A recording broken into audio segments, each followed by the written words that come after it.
principles behind why the Banksia initiative and how the Banksia initiative was going to be created was to draw and curate those existing resources. So it's my pleasure now to introduce Brigid Little, who's from the Australian Institute for Disaster Resilience, who's going to talk about some of those existing resources. Thanks, Brigid. Thank you.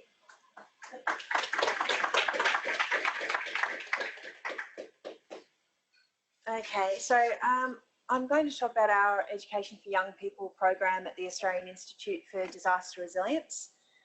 It's not particularly focused on the arts, but I'll demonstrate where there's some overlaps as well. So our education program has a couple of key aims, and it's all about skilled and confident young people who are enabled to take protective action before, during and after an emergency or disaster, and have opportunities to participate in skilled and resilient communities working to reduce the risk of disaster over time. The main curriculum area that we link to in our resources and our work is probably geography. So I've just got a little overview there of geography in years 5, 7 and 8, looking at various hazards that affect the Australian environment. But interestingly, apart from just learning about the hazards, it is in the curriculum as well that, particularly in year 7 and 8, young people will propose individual and collective action to reduce the risk of hazards in the future. So I think that's a really important aspect of the curriculum that's already in place that we can support through a range of mechanisms. So our program is guided by this Sendai framework for disaster risk reduction. This is the children's version. It's available online or through our website. And it's about understanding disasters, risks and hazards. Who's most vulnerable? What does resilience mean in relation to disasters? And what do child rights have to do with all of that? We also link our work to the Sustainable Development Goals, in particular Goals 11 and 13 around sustainable cities and communities and climate action. So this framework, the Sustainable Development Goals, is very well recognised, particularly in secondary schools, and is a good way of looking at these issues that can be very local from a global, national and local scale. So there's a way for everyone to approach their understanding of hazards and risk.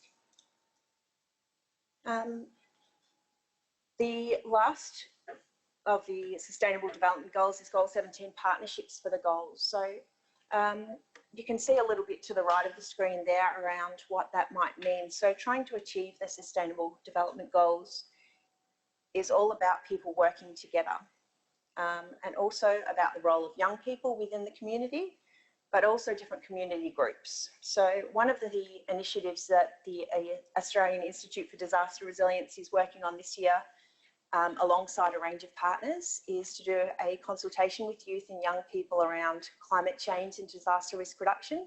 And that will be leading into a youth summit linked to this event on the screen, the Asia Pacific Ministerial Conference on Disaster Risk Reduction, which will take place at the very end of June this year in Brisbane. You can find information on our website about a range of different topics related to disaster resilience.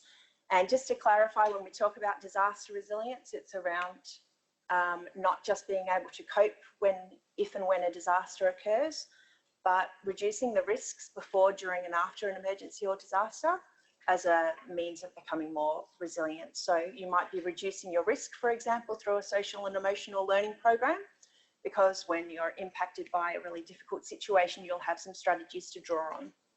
So that would be an example. But then there would also be risk reduction through mitigation, through looking at climate change and different ways of, I guess, mitigating climate change. Also,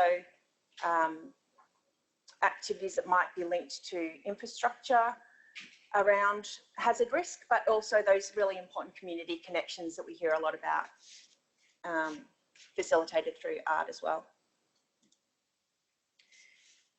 I put out a termly newsletter that we put out yesterday, so really would encourage anyone who's interested to get in touch, and I can forward you a copy of that. So we're focusing on recovery resources in that newsletter, but in particular, we've been working together with Emerging Minds to produce some teacher guidance. I know there's materials everywhere, but we do have copies of that guidance that we've worked on with Emerging Minds on the front table if you're interested, or online with our teaching resources.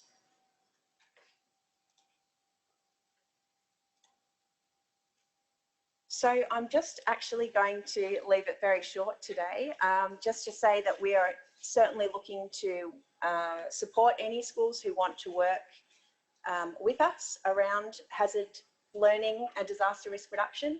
We've also got a really extensive network called Dranton, an education network of hundreds of different people working in education, working in emergency services, working in community groups and humanitarian organisations, sharing a lot of good practice. We usually do annual events in the states and territories. We'll be looking at other opportunities to support schools and other organisations around the country, but a special focus this year, as I mentioned, on the youth consultation and that idea of empowering youth through their understanding of disasters, hazards and climate change, to present their perspectives and to have a voice at the table when we're making decisions about where to go next. So that's all. Thank you.